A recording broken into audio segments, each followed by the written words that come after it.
The views, comments, and opinions of the following program do not necessarily reflect those of Morris Media Studios, MorrisMediaLive.com, or its affiliates. Listener discretion is advised.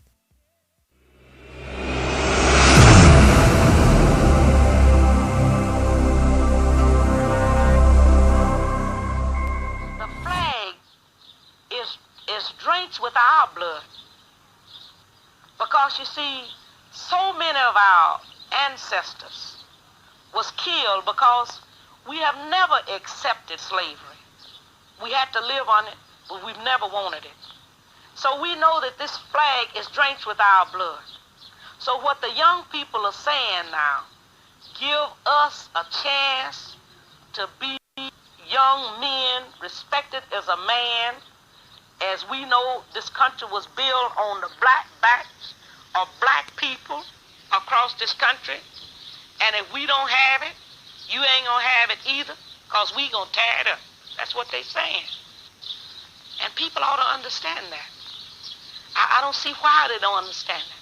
They know what they've done to us. All across this country, they know what they've done to us. This country is desperately sick, and man is on the critical list. I really don't know where we go from. Welcome to Melanated Politics. I'm Eric Clark. And I'm David Harper. Thank you so much for tuning in. We need everyone to call in at 323-815-4204 because there is so much to discuss. Rest in power, our dear sister Fannie Lou Hamer. Rest in power. Mr. Harper, how are you today, this weekend, my dear brother? I'm great this weekend. We need. It's a lot that happened, so we need to just jump right into it. It's a lot that happened. So before we get started, how was your week? I want to be nice. I want to be considerate before you start saying somebody's my boy. Let's get this out the way. How was your weekend? Well, being nice, the train has already left the station. Okay. As we proceed to rock the mic, right? Okay. The Democratic, my brother. Good to see you, my brother. Good to see you. Good to see you, my brother. Right, you right. and your family. All is well on my end. Thank you so much, man. Thank you so much. Good. You are absolutely correct. There's so much going on right now. Obviously, we have to dive right off into the Democratic convention, the Democratic convention that they held. Mm-hmm. High reviews, even on Fox News, Chris Wallace and so many others. Right. What do you think about the convention that the Democrats held after your boy Joe Biden and your girl Kamala Harris were officially nominated by the Democratic National Committee to represent them as the potential president and vice president of the United States of America? As far as convention goes, in this new normal of COVID-19, they did the best they could. I thought it was, from what I saw of it, I thought it was okay. And I watched good portions of it, not live, but after the fact. I think that more than anything, for me looking at this ticket, I'm not looking at it as a rah-rah cheerleader standpoint. I look at Donald Trump as a cancer that needs to be removed. Okay. And this is basically Biden and Kamala are the chemo. Absolutely. And so that's why I look at it. And chemo, anybody who knows anybody who's dealt with cancer and really fighting for their lives, chemo's not fun. No. But it's necessary. Mm-hmm. And that's how I look at this ticket basically.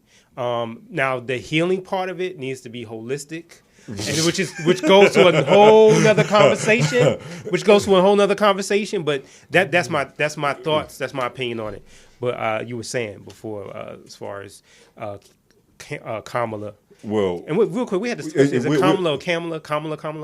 Okay, let me stop. We love you, sister. Go ahead, go. Absolutely. Well, we'll see if we'll get off into that later with respect to the show. Mm-hmm. We'll see if the Democratic National Party. We'll see if the Democrats. We'll see if they're selling the American public fried ice cream, or is this a national movement that will move the needle and that will address the survival, the success, and the stability of melanated people in America. So we'll see about that. I mean, is it fried ice cream, my brother? Is it is it valid like a salad?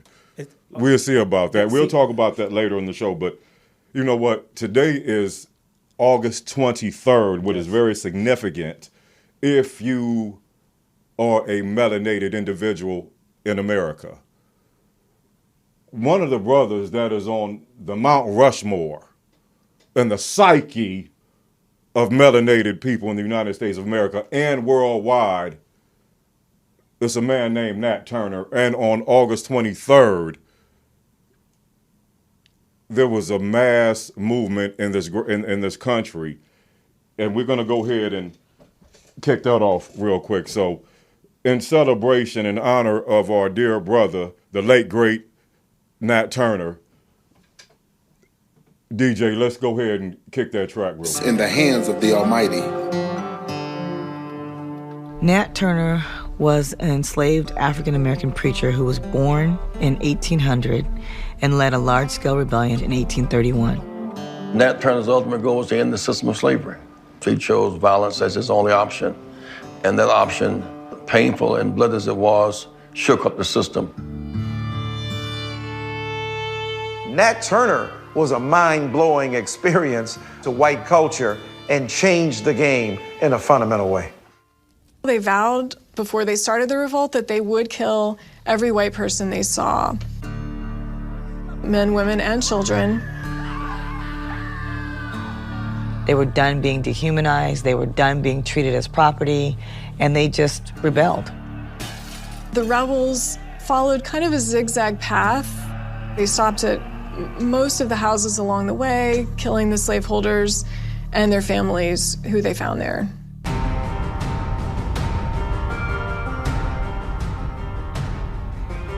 The judgment of this court is that you are to be taken hence to jail, thence to the place of execution, and be hung by the neck until you are dead, dead, dead. Lynching in America were spectator sports. There were spectator events. People came from miles around, and bodies were dismembered.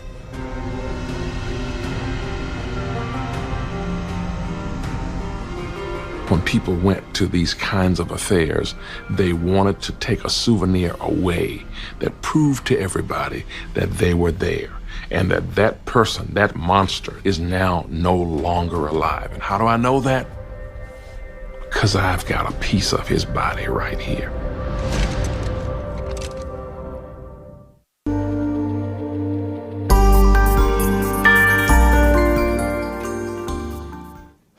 One of the reasons why I'm so honored to talk about and discuss our dear brother Nate Turner is because it just smashes the stereotype that we've never stood up. That's something that they won't teach our children in elementary school and middle school and high school on the collegiate level. Black folk have always stood up. And Nat Turner is just an example of black folk standing up. Okay, and by any means necessary, it happened then, it will happen now, and it will continue to happen. I mean, in his day, that's what it called for. The Lord was on his side, and with the 53 brothers that they say, even though we know it was probably more. More, definitely, for sure. It's such an honor to watch that, show that, and even talk about that dear brother within this context. So rest in power, our dear brother Nat Turner. And as I said before, one of the reasons why we're so honored to even talk about this dear brother is because he stood up. We've always stood up. There are so many layers and complexities to melanated people, to black folk. You know, you had your Malcolm X, your Martin Luther King, your W.E.B. Du Bois, your Booker T. Washington. You know, you had those that believed in nonviolence no matter what. You had those that believed in by any means necessary no matter what. But survival is a spiritual right. And I said this before, I'll say it again. Crocodiles have those teeth for a reason, okay? Snakes have that poison for a reason. Every creature that was created has a survival mechanism, including melanated folk. So if your back gets up against the wall, you understand me, call on your Lord and your Savior. You're taking us to church right now. I see what you're taking us to church right now. Go ahead. What makes Nat Turner's story so remarkable, so empowering, is that spiritual and church element. Because the one thing that gets overlooked and people confuse, give it misdirection, his story misdirection. Yeah. Some people say like Nat Turner was crazy. He saw visions. He lost his mind. You've heard that argument. What he did was flip the spiritual religious narrative on his head in America, saying that Christ doesn't want his people to be this way. God doesn't want his people to be this way. And so when you have a man who basically had the slave owners teach obedience through God, he flipped it on his head. And you know what's crazy about that? I just talked about we have different layers as melanated people. Mm-hmm. I would go as far as to say we have our non-violent, no matter what brothers and sisters, then we have, for lack of a better term, those that would be considered to be as labeled as extremists. Mm-hmm. Okay? So,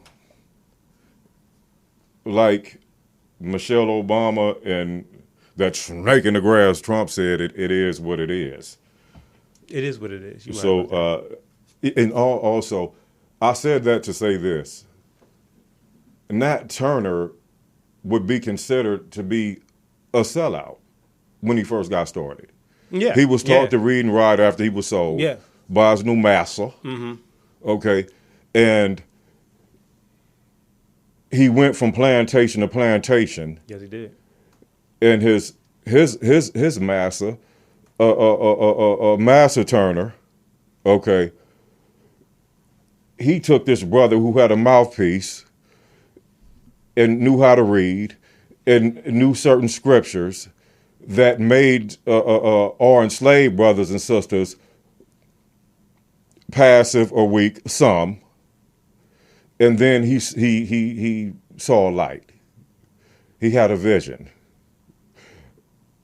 And that's when the situation magnified. And he and his brothers went from plantation to plantation.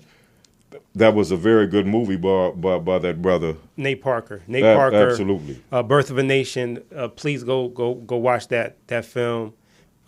He did it. Nate Parker independently produced the movie, starred in it, directed it. Birth of a Nation. And another thing is just that as we talk about, and the reason why big reason why we're talking about Nat Turner and his legacy is because with this DNC convention, yes, the legacy of melanated people in some ways are on the line and which direction it's going to go in. And this is a very crucial time, not just for our country, but for Black people, because we are constantly, as Nate sacrificed for our survival just to live, we're still fighting for a voice and direction in this country in a way that's right in front of our face that we can't deny, we can't ignore, but we still, to me, are struggling trying to steer the wheel. We're trying to get a hand on the wheel to have a chance to steer it. Yes. And then you have Trump and the Republicans who I had this conversation with my brother today. It's not like I'm saying the Democrats are incredible and a great organization, a great political party, but the Republican, it's the difference between a party that wants to take your hand off the wheel, let alone not have you have a steering wheel, rather have you in the trunk, except for a special few, than a party that doesn't know how to drive. Absolutely. Absolutely. I agree with you 100%. My dear friend from straight out of Compton, producer Eddie Paper, he just arrived. So in one moment, we're going to go ahead and take a break. And when we get back with you, ladies and gents, we're going to go ahead and bring my boy Eddie Paper, my homeboy, my dear brother Eddie Paper. He's going to join David and I live in studio. But I will say one thing before we take this break regarding the Democratic National Committee. Well, I'm not a Democrat. I'm not a Republican. I'm not an independent. Okay, I believe that I am one that thinks that we should have. I would say I'm an independent. I mean, if I was to choose anything, but I believe that we need to have our own political system, our own political party, economically, socially, etc. Something that addresses the needs of the future of our people. And as my dear brother David and I agreed, and as he brought to my attention earlier, if we looked out for each other, whether it be brothers in the neighborhood, whether it be brothers in Hollywood, sisters in Hollywood, if we looked out for each other, how Donald Trump and his followers look out for each other, we wouldn't even need the Democrats. We'll be right back. We're taking a break. Right back, ladies and gentlemen.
back at you again.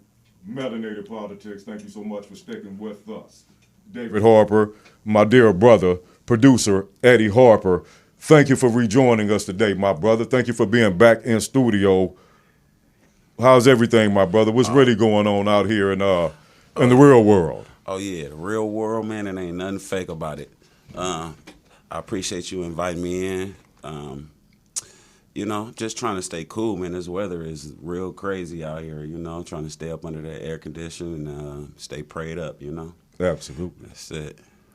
Glad to have you yes, back. Indeed, yes, indeed. Mr. Eddie Harper. Eddie Paper. Eddie Paper. I had to joke around that, like, we saying hey, what I we did did. that on the last one. Yes, indeed. Well, as long as y'all don't mess my name up, we straight. We cool. All right.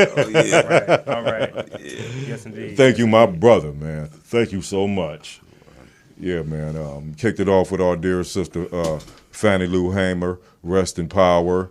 You know, today is August 23rd, where the movement kicked off with our dear brother, Nat Turner. Obviously, we talked before, you know, yesterday, the day before, about, you know, the Democrats, what they had kicking off at their online virtual committee, first time ever in history. Joe Biden was officially nominated by the Democrats, by the Democratic Party, as well as Kamala Harris. And I know you watched a little bit of it, brothers. What did you think about? Were you impressed? And I was asking this brother, I will ask you the same thing. Did the Democrats sell black folk fried ice cream, or was it valid like a salad? I would say fried ice cream, you know. It's hard at the You're not doing it's hard at no the ranch moment, dressing. but it's going dressing. to melt down. It's going to melt down. You know. Ice Cube, I seen Ice Cube make a good statement about it yesterday. I don't know if you've seen it, but, you know. We saw it. We saw it. Yes, so, sir. I mean, he has some valid statements and pointers on that, too, you know, like, you know, so what exactly is that going to do for us, you know? Like Joe Biden he failed to mention that, you know what I'm saying? He's not saying nothing about our kind, you know, melanated, you know what I mean? Yes, sir. Yes, sir. So you know, it's hard to say right now. I know it's kind of up in the air, you know. So what you're saying is you're going to get some sugar cones. Yeah, I'm getting ready. Right. Remember the big sugar cones at the mall? It was bombed. Shout out to Ice Cube, you know what I'm saying? Yes, sir. Let me ask you this, because you made a great point about Ice Cube, because it's funny. We were talking if we were going to bring it up. Yes. And I was thinking to myself, I was like, I wanted us to really be able to talk and unpack not just Ice Cube, but, you know, Byron Allen in his case with the Supreme Court, as well as just all the where the melanated people are, where black people need to go, what direction, how we try to take the steering wheel. Yeah. Do you feel that if four black people looking at Trump or looking at Biden and Kamala, Trump and Pence and the Republicans, Biden and Kamala, okay, do you feel like they are truly the lesser of two evils, or do you feel like one gives us one angle better than the other? Yes, the second one. The second one right there, you know. But at the same time, like I say, you know, everybody seem to put on this mask, this character, you know, and then, you know, once they're where they supposed to be, then they just take it off like, hey, here I am, you know what I mean? Right. And we don't have no other choice but to accept it. Right. You know, what else can we do? Like, you know, it's kind of great that they trying to get rid of Trump. Trump, I could say he did do a couple of things. You know what I'm saying? But I think it's just going to be the same merry-go-round. You got people out there balling off that 600. Yeah. You know, he kind of stimulated the economy a little bit with it, you know, because we wasn't spending no money like that before. You know what I mean? I was being facetious when I said balling off the 600. That's clearly not enough. Not enough. It's not. But go ahead, my brother. But yeah, like I said, Like I said, I think, it's still a wolf in sheep's clothing, you know what I mean? And we not going to know what's going on until that mask come off, you know what I mean? And the same with Trump, you know what I mean? Like, everybody make it sound good in the beginning just to get to where they want to get, you know what I'm saying? But once you're there is when everything open up like a can of worms. So we going to see. But, they had some great speakers. I will say that. Yeah. They had just as much game as a referee or an umpire. President Obama, I will put his orator skills. Next level. I will put them up there with Malcolm X. A1. Next level. And Martin Luther King, and Sheikh Anta Diop, and Ivan Van Sertima, and Dr. Ben, and brothers like that. But he spoke very eloquently at the Democratic convention. So let's go ahead and take a look at just a few things that former President Barack Obama said at the Democratic convention. Black Americans chained and whipped and hanged, Check him out. spit on for trying to sit at lunch counters, beaten for trying to vote. If anyone had a right to believe that this democracy did not work and could not work, it was those Americans, our ancestors. They were on the receiving end of a democracy that had fallen short all their lives. They knew how far the daily reality of America strayed from the myth. And yet, instead of giving up, they joined together. And they said, somehow, some way, we are going to make this work. We are going to bring those words in our founding documents to life.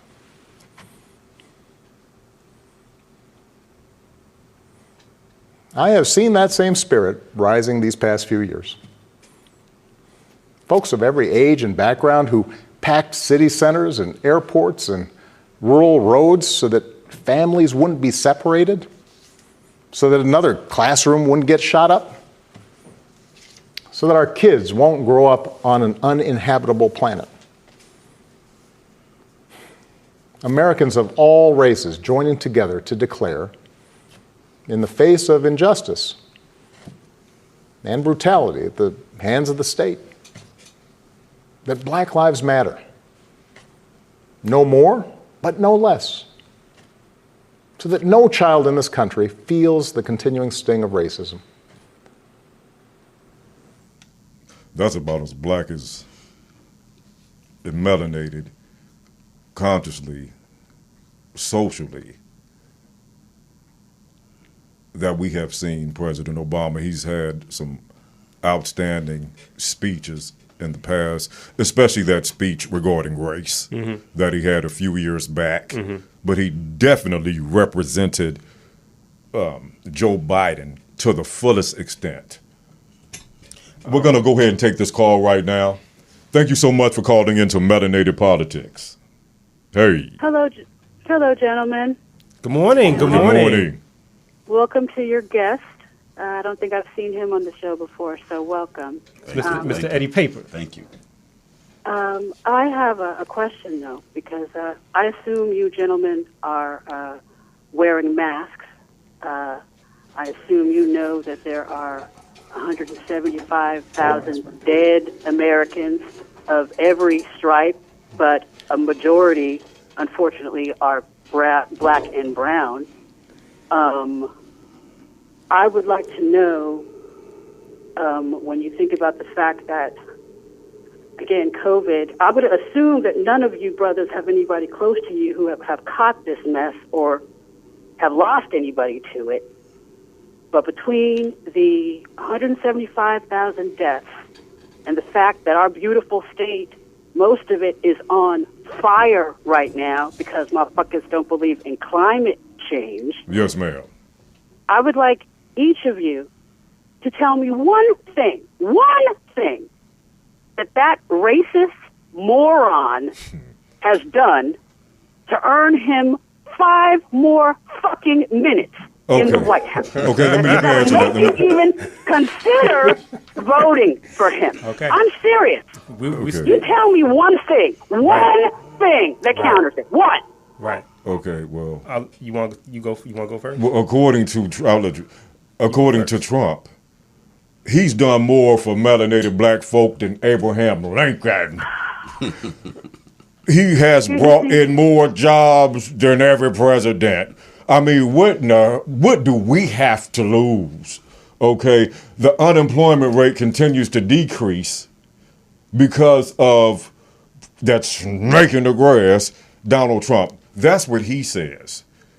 I believe that. But I'm talking about the fact that I believe a few minutes ago I just heard the three of you have a bit of a conversation, a bit of a dialogue about, maybe Donald Trump has done a couple things. I believe I heard a little bit of a consensus that maybe he does something. So I just need you to clarify on what that is for me. And by the way, fuck Ice Cube too. But have a good day. I'll be listening. Okay, thank you. You guys mind if I respond? You respond first. Go ahead. Donald Trump was one of the biggest blessings that melanated people ever had in the United States of America because we got too relaxed. We got too comfortable. You said it. Okay. And we thought we overcame after we said we shall overcome. We are still at the bottom in many significant categories that establishes the survival of a race or a people in any society and any civilization. So what has Donald Trump done? He has reminded us there's still a lot of people out there that don't like you because of how you look. Whether you are a black cop, whether you are a black drug dealer, whether you are a black corporate lawyer, whether you are a black manager at McDonald's, whether you're a black stripper, whether you're a black astronaut, if you are melanated and you live in the United States, I'm sorry. If you live in the United States of America, okay, then don't be in denial. You know if someone doesn't like you, and I have factual evidence that a lot of Americans, right, that support Donald Trump feel threatened that this country is becoming more melanated for obvious various reasons, okay, and they're continuing the stereotypes and they continue to hold on to their power structure, et cetera, et cetera. So no, Donald Trump has been one of the best things that ever happened to these relaxed Negroes. Go ahead. To answer your question, caller, he hasn't earned 5 seconds to me to get reelected. But I'd be lying if I didn't say I didn't have more conversations with people in my own family about, not saying they're Trump fans, but have been disappointed with the Democrats. And there are two different competing arguments. Myself, let me start with the Democrats. I understand why there's discontent there, but what a lot of folks sometimes forget or fail to realize is that the Democrats have gone through a change. And this is the blackest, that the Democrats have been, the most melanated the Democrats have been. Cori Bush, who just won in Missouri, this sister's a single mother, Black Lives Matter protester, a sister in the community. She beat a brother who's, as you would say, got way too comfortable, really didn't do much for the community. She won. Ahmaud Bowman up in Yonkers, who is a brother who's a teacher, a principal, about the community. He won. So this has been the most melanated politically we've been. Facts. And so when you talk about what have they done, well, they haven't done as much as they should because they haven't had enough of us in to do something and talk about it. So that's where I'm coming from, and we actually have another caller that we need to take. Thank you so much. Hello, caller. Welcome to Melanated Politics. Thanks for calling in. What's going on, fellas? This is Mr. Tuma. What's going on there, Mr. Harper? Mr. Tuma, how you doing, sir? Tuma. I'm hanging in there, man. I was supposed to be in there, but it was a long night. Shit, I just woke up 15 minutes ago. Let me call in there and see what's going on with these guys. Thank you, bro. Thank you. Y'all talking about who's debating who to vote for up there, whatever. Well, we're talking about what we're talking about is the Democratic Convention. By any chance, did you check any bit of the Democratic Convention on at all? I call a little bit of that staged bullshit, but so it was staged. It was really going for the goddamn heart. They trying to get every black vote they could with that bullshit. They better be sending some money behind it like Trump doing, because he ain't got but one more payment to make for me, and I know who I'm like. I know who I'm going to dress up as a drag queen and go and vote for. I'm not voting for his ass too, and if he send me any more money, goddamn it, he's got mine. Okay. I'll go vote for the motherfucking Big Bessie, you understand? So tell us how you really feel. This is how I really feel, man. I mean, black people ought to be just as outraged about Biden and Kamala as they are about Trump. I'm clearly with both of them. I'm not going to be up there as Killer Mike say, still up there and argue with another nigga about who got the best master. Yeah, as far as I'm concerned, they all about as bad as goddamn Trump. Trump just lets you know where he comes from. The other motherfuckers lying, weak in your goddamn face, and they feel just like he do. I ain't forgot nothing this motherfucker did. As far as Kamala, I ain't going to go vote for him. I'd like to fuck Kamala. That's a damn job. You look just like the type of bitch that I fuck with. Who bread, bone ass bitch, talk shit to white boy. I fuck the shit out of her. But she's not getting my vote unless she sends me some money. Okay, let me bring myself. Eddie Producer, to answer the caller's question, I think I was the one that made the statement about he, did do a couple of things, and I didn't get to the point to say that. Agreeing with Mr. Eric over here that he did do one thing is to open our eyes about not just going for the bullshit. You can sell us shit and tell us that it don't stink, but once you get close to it, you're gonna see that it stink. You know what I mean? And that's what we got from it. You know what I mean? And for as Kamala and Biden coming in, I basically think it's gonna be the same thing. Like you said, they just selling us. They just selling us some bullshit. I mean, I'm saying, nobody don't look at the fact that when she was debating this goddamn man, when she debated Biden, you call this motherfucker, you say he was a racist, he was against busing, he stopped you from getting into school, you agreed against everything that he said, the women charges, all that shit, you agreed with all that. How the fuck you gonna turn around in good faith and say, well, I'm gonna be vice president with this motherfucker? And this bitch said it was just a debate. He's basically trying to say the same thing that he said about Obama, though, that she's not American and, so she had to go on and basically explain, hey, my parents, is from Jamaica, I think. Her dad's from Jamaica. Her mom is East Indian, I believe. East Indian. Indian. So she's multi-ethnic, multiracial. She went to HBCU. She's an AKA, so she got the black experience from there, being from Oakland. She went to an HBCU. She's not an African American. She's not an ADO, so I don't give a fuck what she is. Man, she grew up Mr. Toom. She grew up non-white in America. Huh? She grew up non-white in America. Get pulled over that situation. Exactly. For real. Hey, Al, let me ask you a question. And I asked this question. I basically had a conversation. Again, I got family members that feel like you do, feel like many brothers, and some sisters, definitely some sisters too, that feel disenchanted. But this is my question to you. When you say both Biden and Harris have the same bullshit as Trump, and to me, this is the distinct difference. Trump empowers other white males to be bold enough to kill, like a Breonna Taylor, and or don't even have to kill like Breonna Taylor. Let's say they want to. I'll give you an example. And Eric, we had this conversation offline. There have been brothers, professional brothers and sisters, going into buildings, and they get just random people that normally wouldn't say nothing say, "Why are you here?"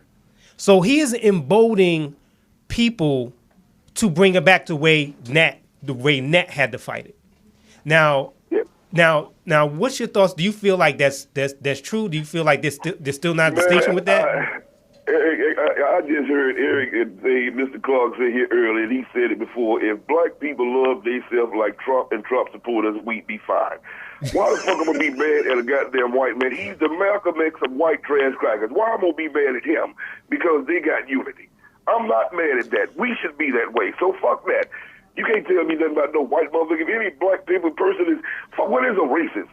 Any black person that has got them surprised by any white person being a racist in 2020 is out of their motherfucking mind.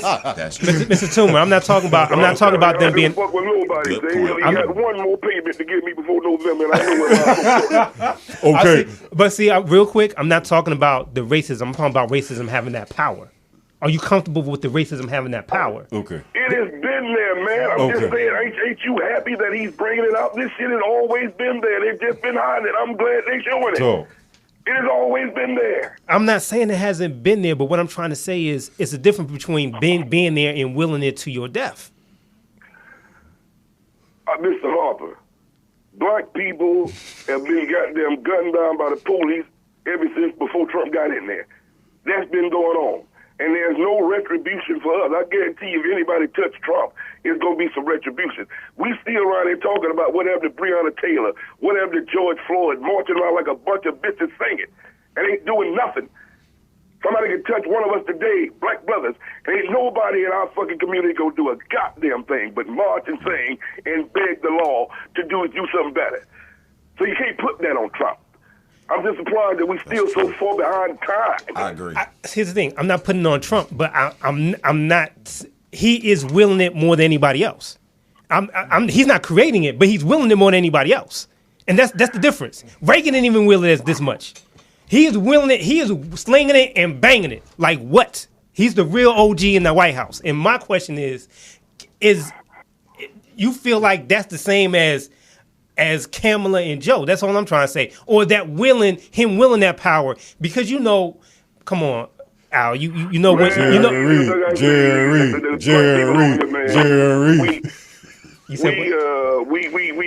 We act just like white people. The way we are right now is the way white folks was when Barack got in there. That's how Trump got in there.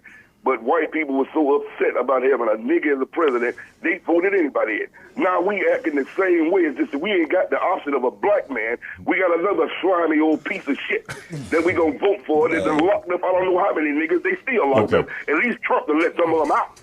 But we got this old motherfucker who wrote them laws that locked us up for goddamn fucking 25 years for stealing a slice of pizza and all that shit. And that bitch was goddamn a prosecutor up there in goddamn San Francisco locking niggas up. So you don't tell me nothing about Okay, let's do this first. Step away from the coffee. Okay? Thank you for calling in, Toomer. Brother. Man. I will say this before you go. There are 3 points with respect to voting, or as some melanated people say, or a lot of my conspiracy theorists, brothers and sisters, what will it do? It won't move the needle. Nothing has changed. We had a so-called black, blah, blah, blah. Okay, 3 things. African countries, Angola, Ghana, certain South Africa, have obtained their freedom by voting those people out and those who had their interest in. That's one. I have 2 more, brother, before you go. Don't cash your Social Security check and throw the little green card. I forgot what it's called. I've seen people. Throw it in the trash if you don't believe voting is real, because Republicans want to kill Social Security, my brother. And one more thing. That's true. Let me give you the third. Okay. You see my point, brother. Not too specific. Yeah, I see it. One last, my brother. One last. Okay, I'll tell you what. I'm going to come pick up your weed. Okay, because in the state of California, it's legal to smoke marijuana. Not in a lot of the whistling Dixie states down south that your boy, President Trump, supports and who has his back like a security guard. now. Don't pin that motherfucker on me. Don't say my voice. Hold up now. Hold up, Al. Hold up, Al. You been. I ain't said that. Okay. On both of them. All right. Okay. So when I'm saying Al Toomer, my brother, look, we have to go. Thank you for calling in. But my point is, always Al. I was just being, for lack of a better term or phrase, a devil's advocate for those that say that what will voting do? What will it accomplish for melanated people that will vote? Yeah. You live in California, and the California legislature. Let me say this real quick. I'm just being devil's. I'm not saying do or don't. I just put it out there, man. I want you to understand this. You think about it. The black vote don't mean shit if they ain't got no money behind it. You understand? We keep thinking that all we got to do is go show up and vote, but we don't have a voting block. We ain't talking about giving Trump or Biden or Capella no motherfucking money. So until we get out from under the illusion of thinking that all we got to do is show up and vote, and you ain't got no money to give none of these motherfuckers, they ain't gonna do a goddamn thing for you. Because the motherfuckers they help out, they give them money. They donate to the campaign. Niggas ain't donating shit. But stand in the goddamn line vote when they expecting something. But if we came to one of these motherfuckers with $20 or $30 million and say pass reparations, I bet it get passed. So until you got some money to put behind your vote, stop jacking off. Even Easy E was sitting in the motherfucking White House with George Bush Sr. because he gave him $50,000. Okay. If you ain't got no money to give these motherfuckers, shut the fuck up and keep your vote in your pocket till you get some money together. Well, I promise you that we will continue to have that same energy that you have right now, my brother, directed continually in a positive way to have each other's backs on every level. Indeed. Thank you for calling in, my brother. All right. Man. All right, Al, we got to do this again. Step away from the coffee. I'll be down there next week. I was supposed to come in there. I'm sorry I missed the show, man, but I'll be down there next week. That's a bet. That's a bet. Yes, sir. Yes, all right. Now. Yeah, I just want to add to it. Like, you know, Al had a couple of key points, you know, but one I want to touch on is, you know, actually when you think about it, it don't matter whether we get out and vote or not. I mean, it do matter, but if we don't start treating each other better having each other back. Go ahead, brother. You know what I'm saying? Don't matter whether he get in office or not. You know, it's still going to be the same for us out here on these streets. Yes, sir. You know what I mean? All right. You know, the jobs, you know, they'll start coming back along. But, hey, it's still back on to us. Are we going to get up in the morning and start trying to go get these jobs? Or are we just going to lay around all day talking about it ain't no jobs? It's still back to us. What you just said, then that's a whole nother conversation itself that has nothing to do with Democrat, Republican, nothing. with right, voting, voting, none of that. This goes back to us. And that's ultimately through all what I was trying to say. I get that's where he was trying to go. Yes. Ultimately, it's not going to matter. But it's about money. But this is one thing I will say, and this is the reason why I won. For me, I know for a lot of people, sometimes when I talk, people think I've been voting all my life. Like I was born into politics. Yeah. I didn't start voting until I was 30. Yeah. And I didn't care about voting. I watched it. I didn't care. I didn't vote until my nephew Chris, who works for the Pentagon now. What's up, Chris? What's up, Chris? Mr. Christopher Shout out Sherbert. to Chris. My nephew Chris, he did 2 tours in Iraq. Okay. And that's like, I'm going to vote because it hit me personally. Okay. He didn't have to do 2 tours, but he had to. He enlisted. So he was enlisted beforehand. So he did 2 tours. So I'm like, this is the last time that I don't vote. And then after I had my son who's in studio, my son Solomon, don't mean for you to get up. I'm just acknowledging you, son. I love you. When he was born in Detroit. In Detroit, and I know Eric knows this, I talked about this a lot, the difference in voting and not voting. In Detroit, and I'll be real quick, in Detroit, when you had a Republican administration in Detroit, and we got the Republican administration, a backlash kind of from Obama. When Obama won in 2008, there was a run on governorships where Republicans came in and changed things. You had voter suppression. You had gerrymandering, this, that, and the third. In Detroit, they had this thing called emergency managers. So every black city, and they said basically an emergency manager is, you know, when black folks don't know how to handle their money. When in reality, a good Republican, something a Republican does is that they don't revenue share. Okay. They don't revenue share. If the state, and Reagan did this. That's why in the 80s, the cities didn't get much money. Yeah. And they push, we can go into, they push. It's a depression every time it's another election coming right. up for it. So we just go into depression. So real quick, when they put the emergency manager, you heard about the Flint water crisis, right? Yeah. That's because they put an overseer. They put an emergency manager on it. Boom, boom, boom. It was Republican. They put an emergency manager on it. That's out of water. Quiet as kept. They had a little situation in Detroit at Solomon's old school, and he even got sick from the water one day or whatever. Yeah. So I say all that to say that when you don't vote, don't get me wrong, when you don't vote, everything depending on where you are, it can be worse. It can be life or death. That's true. And there's states that can, not just Michigan, but let's say even in the South. That's why you got some. That's why the South is fighting so much. Yeah. Because it's in the South from Virginia on down. Well, I'll say now North Carolina on down. It's a history. But that's another conversation right there. The Democratic presidential nominee, former vice president to President Barack Obama, Joe Biden, has made so many promises to black folk about what he's going to do, about the positive direction that we will be headed towards if we go out there and vote. We all know that if black folk, if melanated people do not go out there and vote for the Biden-Harris ticket, they shall not win. But I'll tell you what, let's go ahead and see what Joe Biden had to say about all of this at his, just very briefly, at his speech at the Democratic National Committee. And now history has delivered us to one of the most difficult moments America's ever faced. Four historic crises, all at the same time. A perfect storm. The worst pandemic in over 100 years. The worst economic crisis since the Great Depression. The most compelling call for racial justice since the 60s. And the undeniable realities and just the accelerating threats of climate change. So the question for us is simple. Are we ready? I believe we are. We must be. All elections are important. But we know in our bones this one is more consequential. As many have said, America is at an inflection point. A time of real peril, but also of extraordinary possibilities. We can choose a path of becoming angrier, less hopeful, more divided, a path of shadow and suspicion, or we can choose a different path and together take this chance to heal, to reform, to unite, a path of hope and light.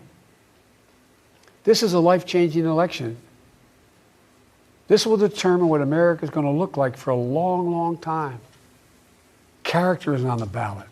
Compassion is on the ballot. Decency, science, democracy, they're all on the ballot.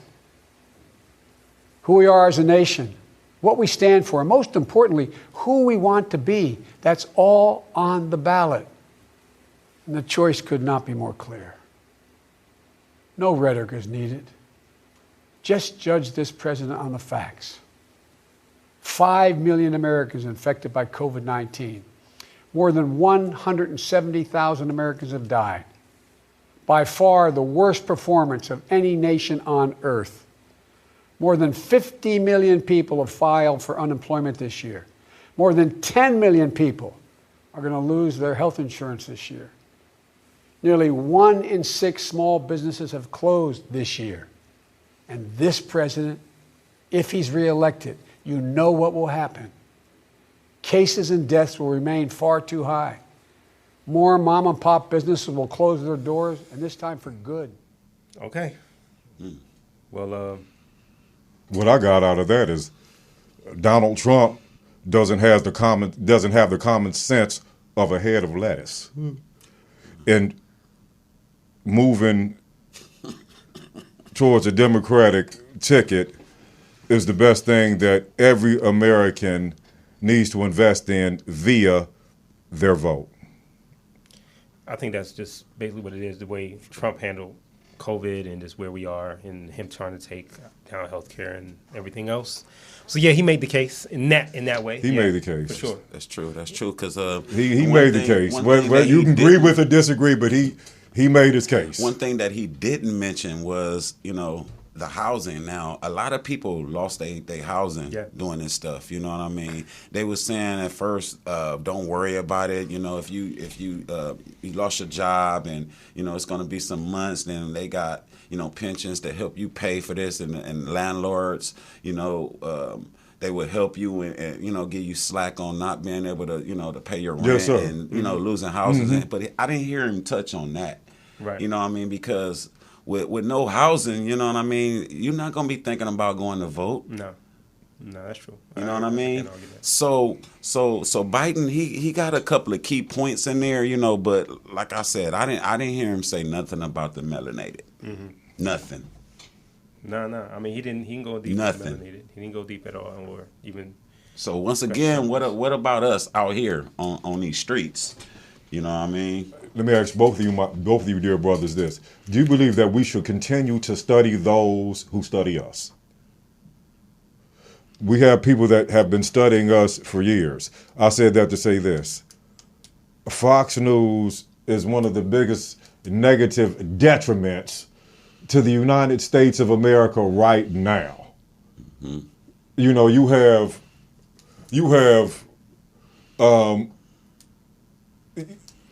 coronavirus up there with income inequality, up there with global warming. The shenanigans of Fox News, put them up there. Yeah. It's that serious. People that don't give other people credit don't have too many friends.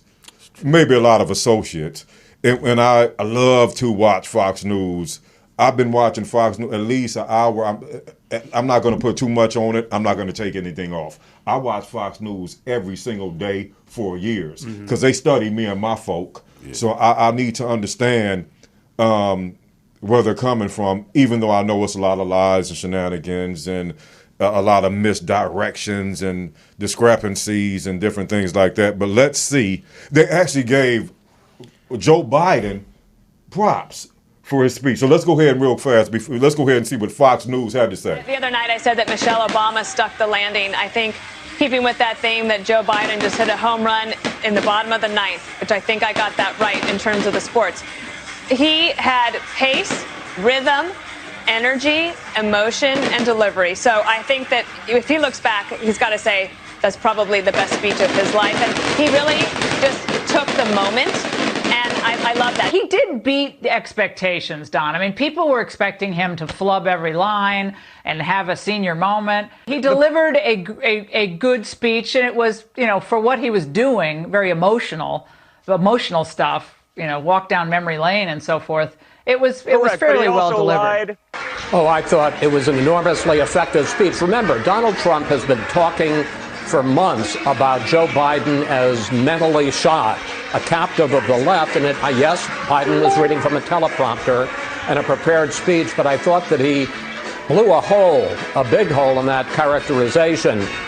You talked about the line that character is on the ballot, decency is on the ballot. He talked about a different path for the country.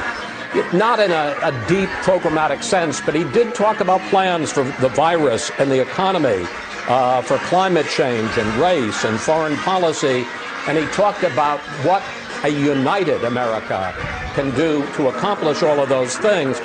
It seems to me that after tonight, Donald Trump is going to have to run against a candidate, not a caricature. The Democrats have had a good convention. Now it's the Republicans' turn. Okay, so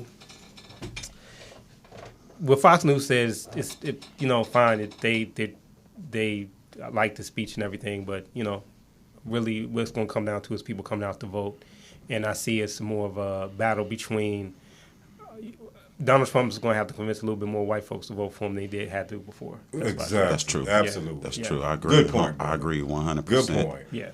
And I just want to add that it's just not just the United States that's in this race. The things are still going on in China too. You know what I mean? Like, the trade wars and all that's going on over there. China has a big impact on the United States. you know, for as import, export goods and stuff like that. Yeah, so I think that we really need to be careful about being blindsided about all these good speeches and all that, because you can have a good speech, you know, and still come out and don't do shit. Right. You mean it's still, you know, I think it's still a good chance or this shit's still going to be the same. Right. You know, and I honestly believe that. So if I give Joe Biden props, you know, if he come in and, you know, try to turn this thing around, you know, as far as white supremacy and, you know, things on racial matters, you know what I mean? Because you know, that's where we living up. That's what we living up to right now. It's a lot of racial injustice going on. You know, I didn't hear him really touch on that either. You know, so I think Channel 11 News is missing out that key point. You know, what about that? Right. We got. So. All right. I think we got 2 minutes. So. Well. Melanated Politics. Thank you, Mr. Eddie Paper, for coming in and joining us today once again. This is the second time on the show, my brother. Thank you for showing up, representing. Yes. You know, we do believe in unification. You know, we do believe in being positive with each other, because all we have is us, and if not us, who? And if not now, when? Melanated is always the essence of color, and politics is war without bloodshed. Politics means power. Politics means representation. Yes. So let's continue to stay strong and stay steadfast. Next week, as a matter of fact, starting tomorrow on Monday, the Republicans, they'll go ahead and have their party. They'll go ahead, their big party.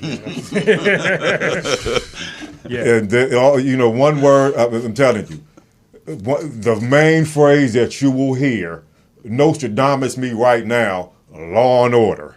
You will continue to hear that phrase, law and order, law and order, law and order, law and order, law and order. But I don't care if it's in the boardroom, if it's on the street, if it's on the sidewalk, if it's in school, if on the playground. One thing that we all agree with, if someone is hating on you, most likely they want to be like you, because we are the first, and we shall be the last.